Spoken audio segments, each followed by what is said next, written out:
Something inhuman is coming for Putin's soldiers. Every Russian who is unfortunate enough to have been sent to the front lines in Ukraine was afraid of this thing coming to life, but now it's here.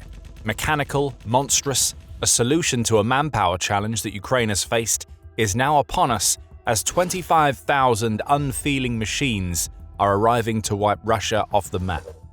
Ukraine's Defense Minister Mikhailo Fedorov has laid bare the future that awaits the battlefield facing Putin's patsies.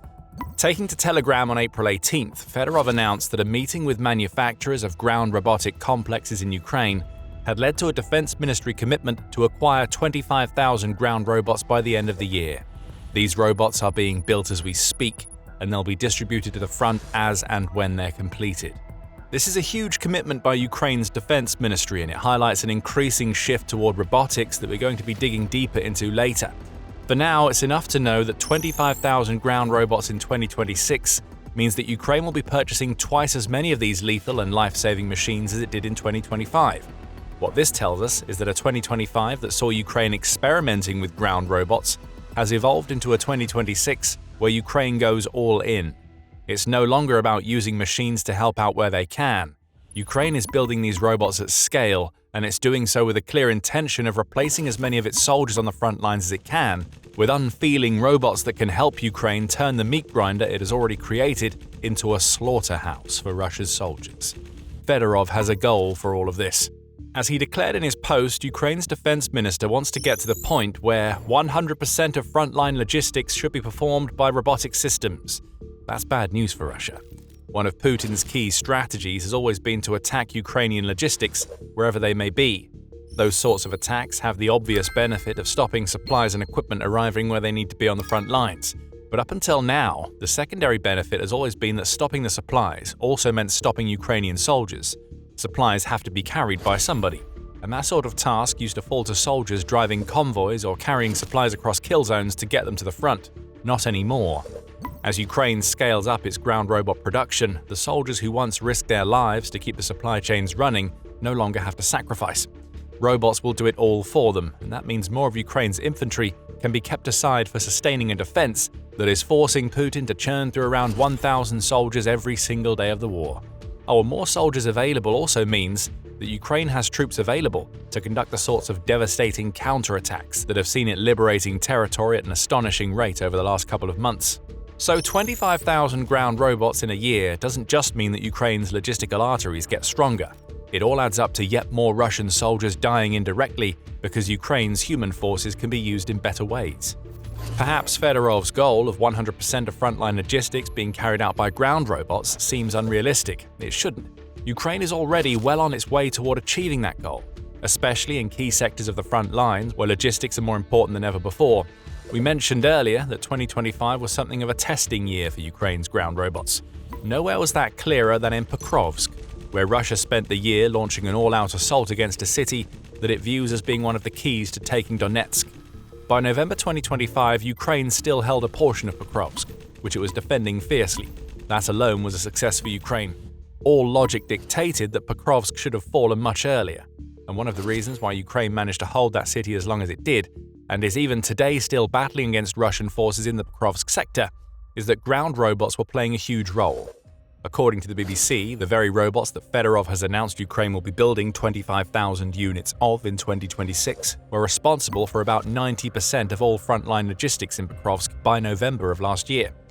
Fast forward to 2026 and Ukraine has been carrying out more operations using its ground robots than ever before. The first quarter of the year saw Ukraine carry out 21,500 missions using its ground robots, with 9,000 of those missions taking place in March alone. There has been a consistent increase in the number of operations involving these machines, which shows us that Ukraine isn't only getting better at scaling up development and deploying its robots, Russia is also struggling to deal with them. After all, the numbers demonstrate that Ukraine is carrying out multiple missions with all of its robots. If the 25,000 goal for 2026 is double the number of ground robots built in 2025, that means that Ukraine had about 12,500 of these machines by the beginning of this year. 21,500 missions and counting have been carried out. Ukraine likely doesn't even have that many ground robots in operation. Russia is struggling to do anything about this, Even as far back as November, the BBC was pointing out that ground robots are a lot harder to spot than troops or large vehicles that are trying to cart supplies back and forth. These robots can also be operated far away from the front lines, which protect soldiers, and they are far more difficult to jam using electronic warfare countermeasures than the aerial drones that pervade the Ukrainian kill zones. It's inaccurate to say that Ukraine's ground robots are unstoppable, but they are certainly difficult to stop, and that's why Russia fears them. What are Putin's soldiers supposed to do about a new type of enemy that is unfeeling, unflinching, and able to roll into the most heated conflict zones without even a shred of consideration for its own safety? Blindly hoping that they spot the ground robot and figure out a way to take it out seems to be the only answer, and as you'll learn later, those robots are doing much more than running logistics missions for Ukraine. But let's come back to the headline figure for a moment: 25,000 ground robots to be built in 2026. How is that even possible? Ukraine's Defense Procurement Agency already has its orders, and it's signing contracts left, right, and center. Up to this point, that agency has already signed 19 contracts with ground robot manufacturers, which combine to be worth about $250 million. That's a substantial amount of money for Ukraine. And it's being delivered via contracts that ensure the sustainability of the businesses that will form the core of its ground-based strategy. United 24 Media reports that Fedorov claims that procurement contracts are changing to offer longer timelines for the manufacturers who receive them. That doesn't seem to mean that those manufacturers have more time to build specific ground robots. Instead, they're being contracted for longer than ever before, which means they have the stability that comes from knowing that they have long-term income. Stability breeds sustainability. A company that knows where its cash is coming from can build stable supply chains and plan out what it needs to meet the terms of its contract. So there is as much of a revolution going on behind the scenes in Ukraine's ground robot industry as there is a revolution being carried out on the battlefield. It's also worth pointing out that this shift in both procurement and production isn't limited to the ground-based aspects of Ukraine's robotics industry. Fedorov and the Defense Ministry are investing across the board. According to the Kyiv Independent, Ukraine is building an AI-driven defense ecosystem that currently contains 200 companies that are building drone technologies. The 19 firms working on ground robots are joined by dozens more that are building FPV drones, long-range drone missile hybrids, and seafaring drones that fill the gap created by Ukraine not having much of a navy. On the AI front, these companies have registered more than 300 AI-related developments on Ukraine's Brave One platform, which acts as a hub for Ukraine to distribute funding to its drone and robot developers. Right now, AI is being used in over 70 systems that are already on the battlefield. All of this is important because it shows us that Ukraine isn't focusing solely on volume. 25,000 ground robots by the end of 2026 is an impressive figure, but Ukraine is also actively working with its manufacturers to make these robots better, stronger, and smarter. We must be faster than the enemy at every stage, Fedorov says. One of the ways to do that is to unleash your best and brightest by giving them everything they need to succeed. This is another aspect of Ukraine's ground robot revolution that Fedorov is working to improve, and we're about to cover how. But before we do, this is a reminder that you are watching The Military Show. If you haven't subscribed yet, now is the perfect time to hit that button. So we've covered the monetary aspect of the contracts that Ukraine is creating with its ground robot manufacturers. But there's much more that the Defense Ministry is doing to ensure those manufacturers can deliver what Ukraine needs. According to Fedorov, Ukraine ran into an issue of its own making with its ground robot manufacturers in the past. Ukraine passed tax legislation that made some of those manufacturers subject to value-added tax on their products. That created holdups. Fedorov says that Ukraine is actively working on unblocking the contract issues that this change in the tax system created, which should allow Ukraine's manufacturers who already have contracts to plow ahead with their work without having to worry too much about charges on the back end. Acceleration is also on Fedorov's mind, and again, steps have been put in place to make the process of going from ideation to development to battlefield deployment as quick as possible. Financing for ground robots has been synchronized, says Ukraine's defense minister, which is allowing Ukraine to commit to a significant increase in purchase volume much quicker than it previously would. Plus, the Defense Ministry is actively speeding up the conclusion of contracts so that manufacturers get to work faster and without having to deal with as much red tape. It's just as Fedorov said, the country that moves faster is the one that's going to come out on top in the Ukraine war. Of course, none of this means much of anything if the soldiers who will be tasked with using the new ground robots that Ukraine is developing can't operate them. Fedorov has that covered too. He used the Telegram post to announce the launch of a UGV Competence Center within the Ministry of Defense. That center will work in tandem with the Ukrainian General Staff and the military to accelerate the implementation of NRCs, which is Ukraine's term for ground robots, to the front, and will become a single center for manufacturers, Fedorov claims. Translation: Ukraine is centralizing the training and testing of its ground robots to make both as systematized and rapid as possible. It's all about the controlled speed of implementation as much as development. Ukraine is becoming a master of both. What all of this amounts to is that Ukraine is unleashing the one thing that Russia hoped it would never see on the battlefield. Ground robots are here, and will be in greater numbers than ever before by the end of 2026. An entire army of 25,000 of these robots is amassing as an inhuman force designed to wipe out Russia. But the way that it's going to do it may not be how you expect. Ground robots can fight, and we'll be giving you an example soon, but their main purpose on the battlefield is to give Ukraine something that it's needed ever since Putin launched his invasion: a manpower lifeline. Let's head back to Pokrovsk for a moment. Earlier we told you that Ukraine's ground robots were already handling 90% of the logistics in that center, which meant that the risk to Ukraine's infantry had been reduced.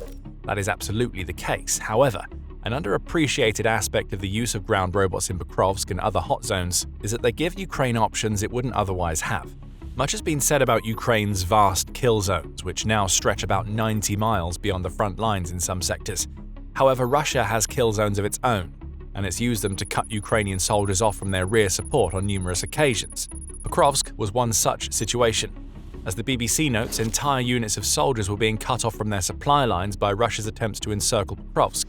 If Ukraine didn't have ground robots in Pokrovsk, those soldiers wouldn't have lasted long. Their supplies would have run out, and their narrow window for withdrawal would have completely shut. Ground robots navigate the kill zones that Russia has created in ways that soldiers and more traditional vehicles simply can't. Some of these robots are small enough to fit into a bicycle lane, even when they're carrying supplies, which allows them to take routes that wouldn't be possible with large vehicles. And with coloring that matches their surroundings, coupled with the ability to hide and stay dormant when threats are detected, ground robots are also more reliable when it comes to actually getting supplies to the front consistently. This is the robotization of Ukraine's infantry, sure. But that robotization is also unlocking new opportunities that never existed before ground robots became prevalent on the battlefield. Having said that, we can't ignore the massive impact that building more ground robots will have on Ukraine's infantry. It's no secret that Ukraine is at a serious manpower disadvantage against Russia. Even if there were no challenges involved in recruiting and conscripting soldiers for its defense, Ukraine would still be dealing with a nation that has a population around 4 times the size of Ukraine's. Ukraine's ground robots are helping the country to overcome this manpower disparity in several ways. As El Pais notes, ground robots do more than handle logistics. Many are being used to deliver medicine to the front and to evacuate soldiers back to the rear. Lives are actively being saved by these robots that may have otherwise been lost. A saved soldier is often one who can return to the fight, and even if they don't return, Ukraine still keeps its casualty rate low and showcases the fact that it doesn't treat its soldiers the same way as Putin. There have been stories of Russia refusing to risk the loss of equipment to evacuate its soldiers since May 2022, as Newsweek reported on that very phenomenon. For Putin's patsies on the front right now, watching Ukraine use ground robots for evacuations has to do a real number on their morale. Putin won't even allow Russia to evacuate its wounded, and here's Ukraine developing brand new technology to save its soldiers. Still, manpower is a problem for Ukraine.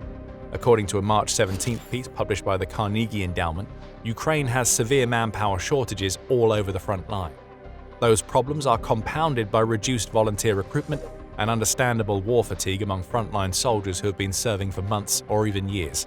The Independent notes that Ukraine has a conscription issue, as 2 million of its citizens are actively dodging the draft so that they don't have to risk their lives against Russia. Ukraine also faces challenges with soldiers going absent without leave. Some 290,000 cases have been opened in Ukraine's courts against absent soldiers since 2022, The Independent reports. In its piece, the Carnegie Endowment said that one of the routes that Ukraine could take to relieve its manpower issues would be to treat personnel as one element inside a much broader military, rather than as standalone resources. Converting people into combat power is the key, and that's where Ukraine's ground robots come into play. Those robots can carry more than any single soldier could. They strike fear into the enemy, and they are controlled by soldiers who are well away from the front lines. Leadership, training, organization, and doctrine all have to combine to create an effective unit, and that combination, when coupled with the right equipment, allows Ukraine to make the most out of very little. A unit of 10 soldiers is vulnerable against Russia, but if that unit has ground robots and aerial drones, it becomes dangerous. Ukraine already understood this fact, and it now has the technology to build ground robots that are actively taking the places of soldiers who would have been stationed at the front. The result is that casualties have already been reduced by up to 30%, and that percentage will only climb now that Ukraine is building double the number of ground robots in 2026 than it did the previous year. Manpower problems in Ukraine are being fixed, even as Russia is dealing with a drain on its manpower that is even greater than ever before. Putin very much treats his soldiers like resources. There is no attempt by Russia's leader or his military to create anything like the holistic approach to combat to which Ukraine's ground robots contribute. That's why Russia's casualty rate is rising while Ukraine's rate drops. Russia is now losing 316 of its soldiers for every square kilometer that they capture in some regions of Ukraine, LBC reports. The same outlet adds that Russia's casualties are outpacing its recruiting, which has been the case for all of 2026. These are the kinds of changes that Ukraine needs to create to win the war against Russia. Fedorov understands this fact, which is why one of his first actions since becoming Ukraine's defense minister on January 14th was to focus on ground robots. 25,000 new ground robots in 2026 are just one part of the Ukrainian defense minister's sweeping changes to the way his country's military is run. And though those robots are still primarily being used for logistics and evacuation, the constant investment into tech means that Ukraine is finding ways to leverage these robots in ways that nobody ever expected. Ground robots are now orchestrating the surrenders of Russian soldiers and completing the liberation of Ukrainian territory. How? Check out our video to learn the answer to that question. We cover how Ukraine pulled off a world first using ground robots, along with the implications of that groundbreaking achievement. And if you enjoyed this video, remember to subscribe to The Military Show so you don't miss out what we have in store next. And thank you as always for watching.